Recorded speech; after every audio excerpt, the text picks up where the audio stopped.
Today we've got Sebastien from AquaNow back on the show, one of the sharpest researchers tracking institutional flows and on-chain trends in real time. We're going to dig into April's crypto market movements. As always, Sebastien brings the data and cuts through the noise for us. Welcome back to the show, Sebastien. Thanks. Yeah, no, good to be back. Seems like a lot's happened since the last time I was chatting with you. Definitely.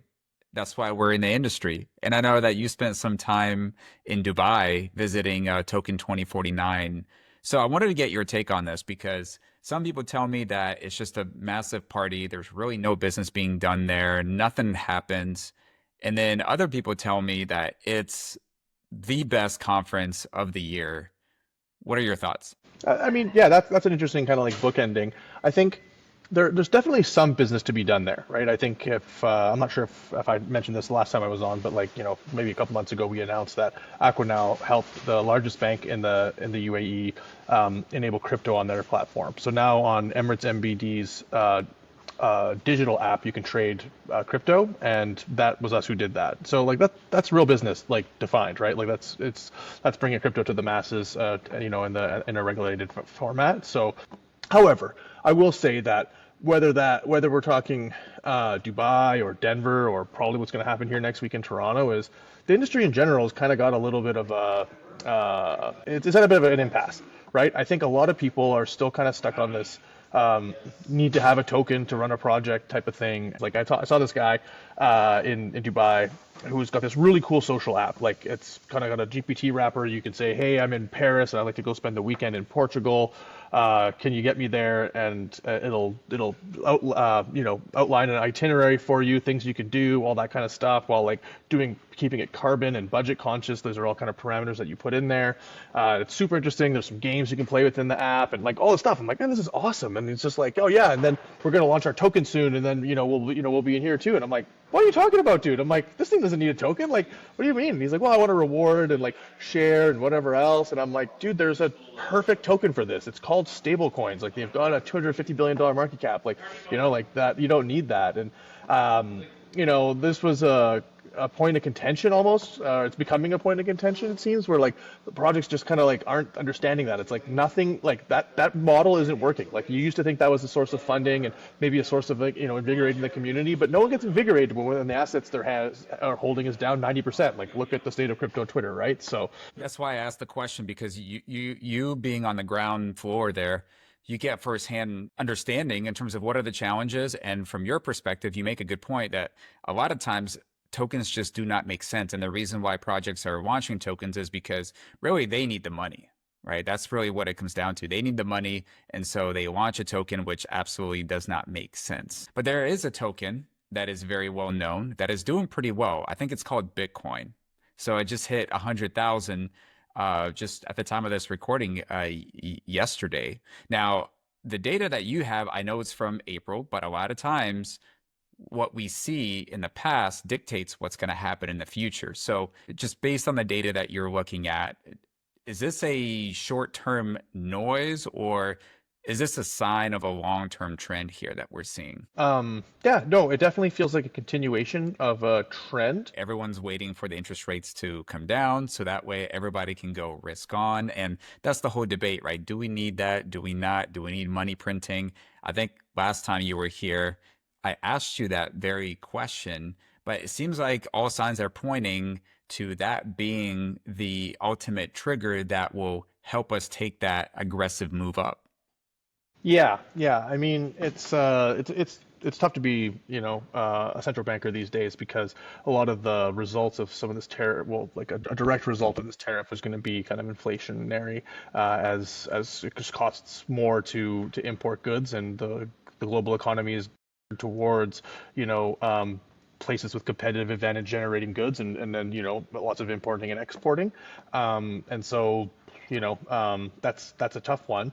And then like what the Fed has kind of signaled is that what they have this dual mandate of employment and inflation, and so they're like, well, if employment softens a lot, like if we get a ton of layoffs, like I saw someone from like the Port of Los Angeles recently speaking, and he's like, I forget the exact figure now, but it was something like one employee per four containers a day or something like that. Anyways, and he was saying is like if these containers go to like a tiny number like we're expecting, he's like, what do you want us to do? We're gonna have to lay off all these people, right? And so that in that instance, the Fed has said like we're gonna try to do what we can to support the labor market and look through inflation. And so that might be you could kind of get that situation, but I mean it's gonna be tough for and that's why you see the Fed kind of like sitting this out for a little while because they're like, we get that the economic data is kind of like not coming in great these days, but they're like, there's just a huge price increase that's kind of looming here, so we can't really do much. But the market's kind of is assuming that they're going to. But those options markets is what that's all those estimates come from, and they've been wrong, very many times in the past. It's usually like a pretty good guess, kind of like a poly market kind of situation, but there's definitely some noise in there too. And the other thing that I noticed about your chart there was around Bitcoin ETFs and how they're looking good, but no sign of Ethereum ETFs. Now, Ethereum did spike around the time when the news broke out about UK and US reaching a trading deal.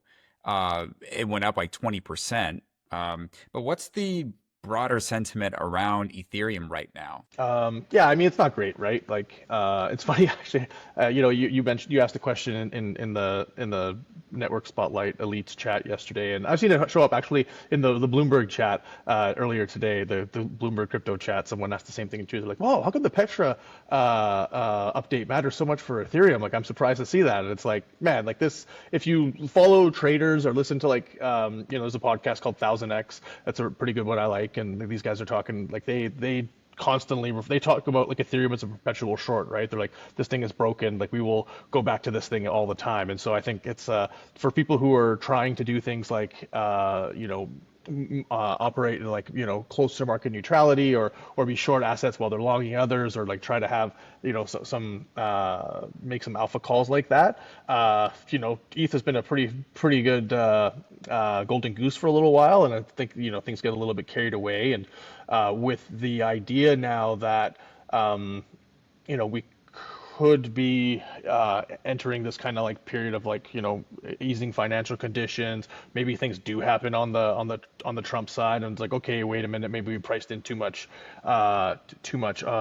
pessimism. So then when that happens, you tend to get these kind of pullbacks, and assets like that have been heavily shorted tend to be the ones that rip the hardest. So that I would say that kind of dictates the price action. I'd sum it up as saying like the immediate response is probably people panicking to hit the short cover button, and then that has the ability to spark some reflexivity though, right, where price begets optimism and then kind of go from there. So that's kind of the long and short of it. Now, I know that around Ethereum, you still have the stablecoin narrative.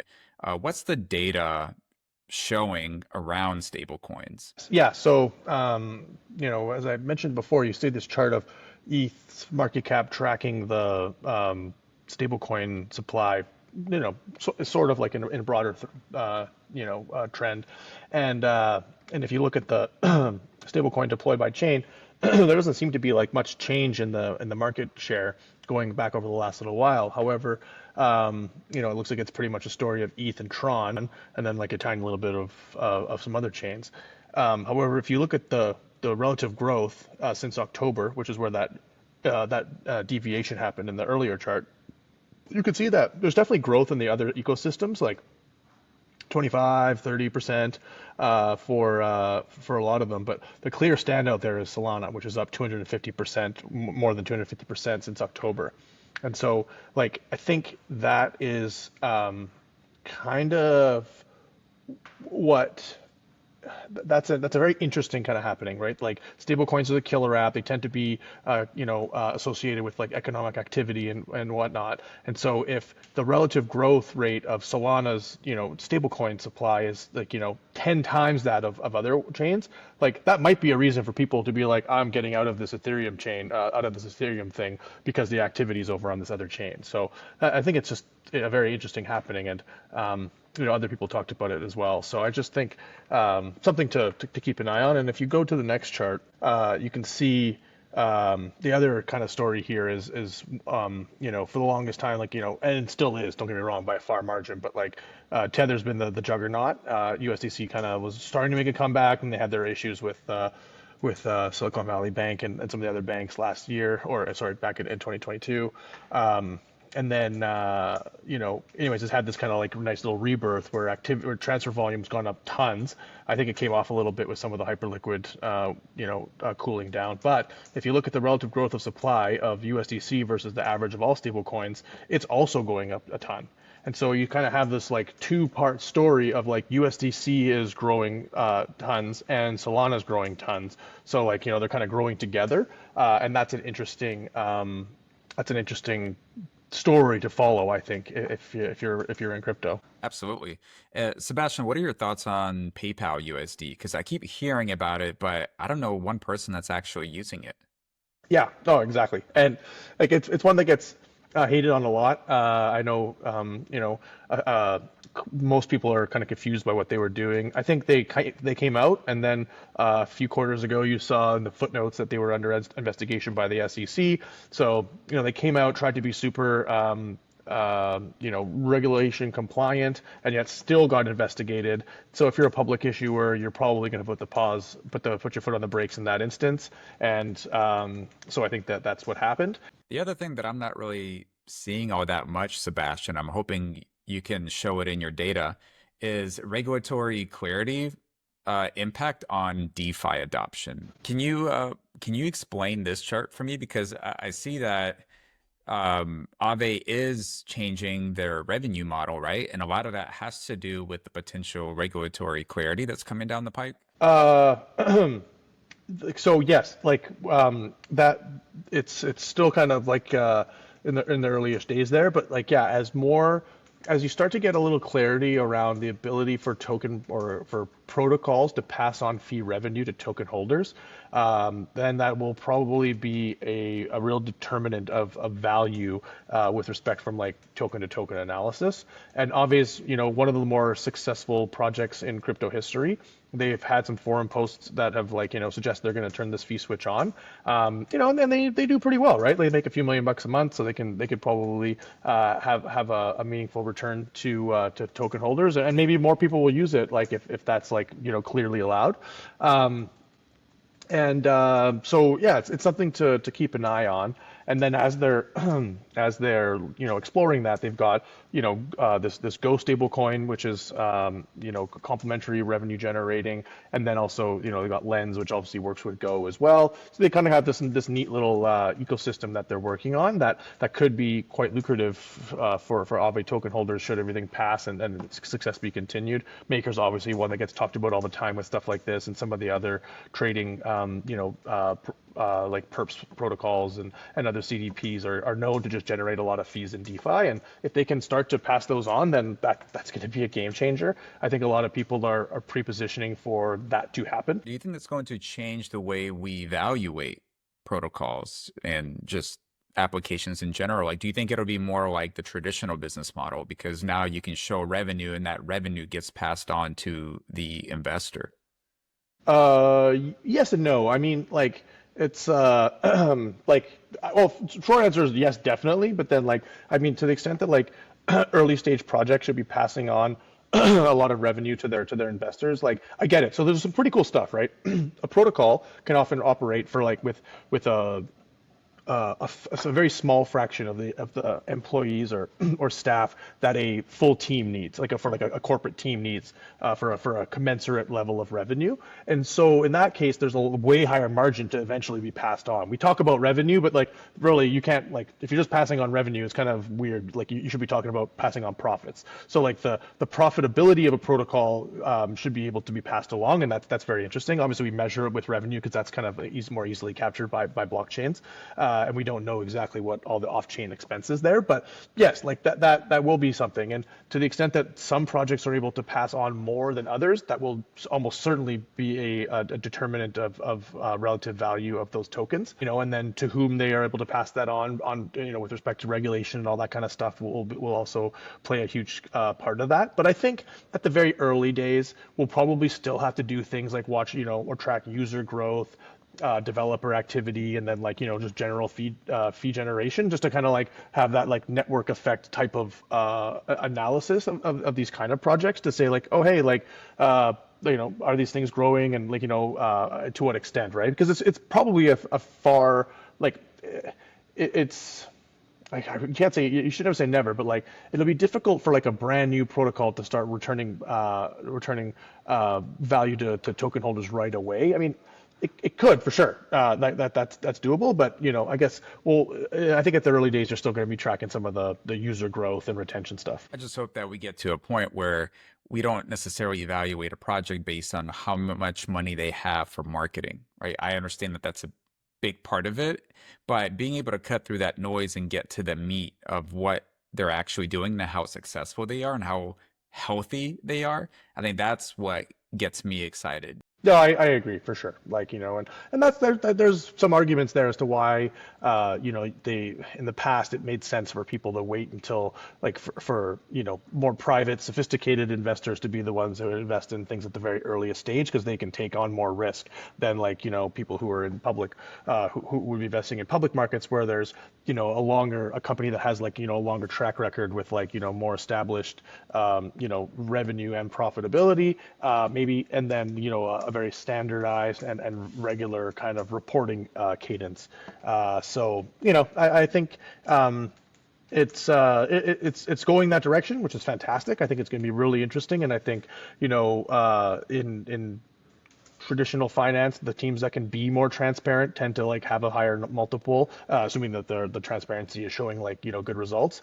And I think that'll be the same in crypto. But we're so like there's still a long ways to go, right? Like if you follow the folks at like Token Terminal, they talk about this a lot, right? Like some data you can get off blockchain with like relative consistency, but like expenses and all that other kind of stuff, you just have no idea what's going on there. And so, again, that's kind of why you focus on the top line or fee generation and stuff like that. But, that's really only the tip of the iceberg. One of the things that I noticed a few months ago is I felt like we were in a very frothy part of the market. I felt like we peaked a little early and everybody was jumping into meme coins. And you've got President Trump launching a meme coin, and you got Argentina's president launching his token. And that was like the peak, right? And then we dropped. And Pumped Up Fund was all the craze at the time. But I'll be honest, like ever since that phase, we've pivoted and now we're talking about stable coins and we're talking about fee generation. We're talking about things that matter more, honestly. But having said that, Pumped Up Fund, like, is it dead? Like, is it still around? Like, what's the data showing? Yeah, for sure. Like honestly, I was just mostly wanting to highlight this because, like, people are saying like, oh, what a dead craze or whatever else, and maybe, but I mean, like, this is a company that like in 1 year of operations brought in like over $600 million in revenue, like for sure, like was like profitable. Like I don't know to what extent I've seen them kind of like comment maybe that to suggest not super profitable, but I don't I don't actually buy that, but like I mean at the very least like they had absolute like huge numbers, and then now even when they're dead and everyone's saying that's the case, like they still made $5 million last month, and like again for a company that's 1 year old making $5,000 or $5 million a month is pretty crazy. Like I don't know how what ends up flowing to the bottom line, but like it's very impressive, and I think even amidst the death, I think there's something there. People will like to speculate. Was there some extraction and did things get carried out of hand? Yes, but I do think that they clearly found something, right? Like that's like a lot of revenue to be making in 1 year, in the first year, I should say, right? Like that's crazy. So there's something there. I think that there'll be some more experimentation, and like we've seen that other instances in crypto where like something goes, it's like okay, that was a bit much. Like token incentives, for example, right? That got carried away, and so they redid the model, and they're still trying to like work on like how to incentivize early adopters of a technology. And there's really like I think Initia's launched had some really fascinating kind of components to it, and so I just think like these guys probably have a nice war chest of treasury to be able to continue to build. They have a lot of data that they can see and use, and I think that the idea of trading assets of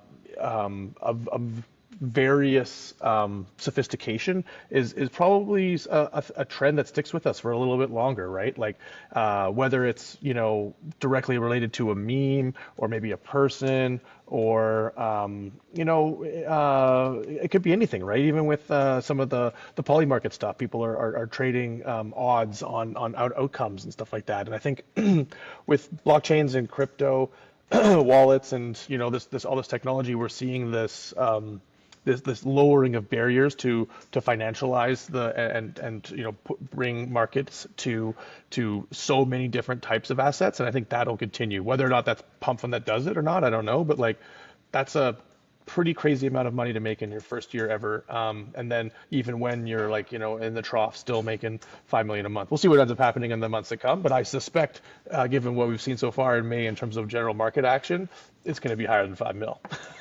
Well, I already know that they're building their own swap, which makes sense, right? Because they were relying on Radium the whole time. And like you said, they've got so much money now, they can just build things in-house and not have to rely on third parties. So, They have yeah, built that, and it's actually doing revenue. Hold on, let me pull that up. Yeah, they were doing, you know, upwards of $350 million a day in volume.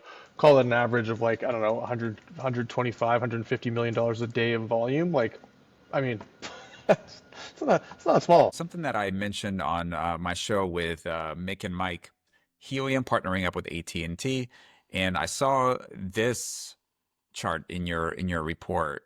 And so is this the impact of that partnership between Helium and AT&T?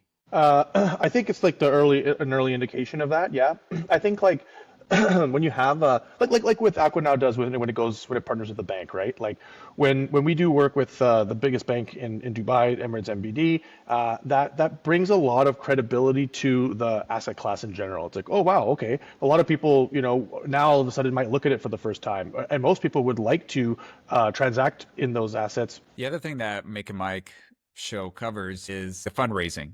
So every episode, Mike brings to me three projects that go through funding, and the check sizes are not slowing down, Sebastian. Like these are pretty large, and the funding continues. So what are you seeing from the funding perspective? Like what does that landscape look like? That chart speaks exactly to what your findings with Mick and Mike was. Is that there's been some huge deals in the last couple of months that indicate that like the deal flow is not over. Interestingly enough, a lot of those big projects have come from like the M&A space. M&A, contributed a good chunk last quarter and then or last month and in March as well with Hidden Road.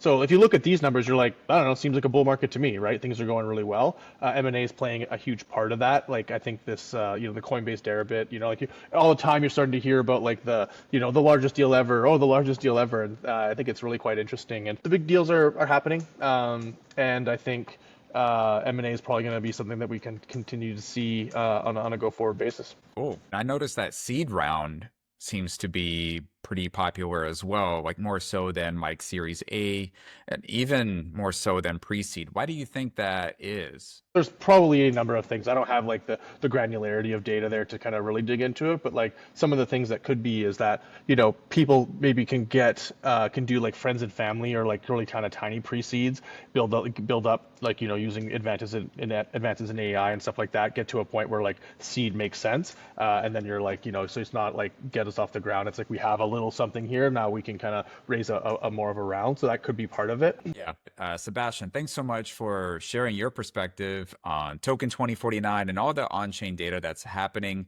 We could talk about what we like, what we don't like, how we feel, but the data doesn't lie, and you always bring us the data. So you always bring us the hard truth. So appreciate that. Where can people find you and get connected to AquaNow? On LinkedIn and Twitter.